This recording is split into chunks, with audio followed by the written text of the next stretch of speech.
فريه وفي أثيابه أسد غفور عليهم صدق قوله حين عود من غزو الروم في المرة القادمة.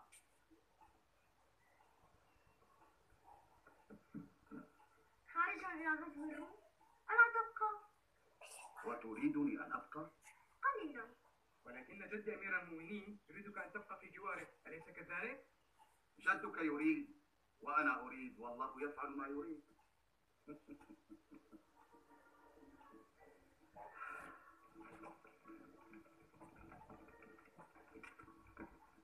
لا، لن أكف ولن أكف حتى أطمئن على مصير الخلافة من بعد.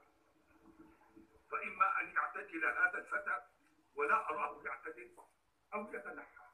وقد عرفتم ولدي معاوية وشهدتم له برجاحة العقل وشدة البأس، ولكن نحسن التأني ونراجع فيه الناس ونذكر لهم فضائل ولدي معاوية ونستنبط من خالف. وخالد بن عبد الله القسري لا أحسبه يغيب.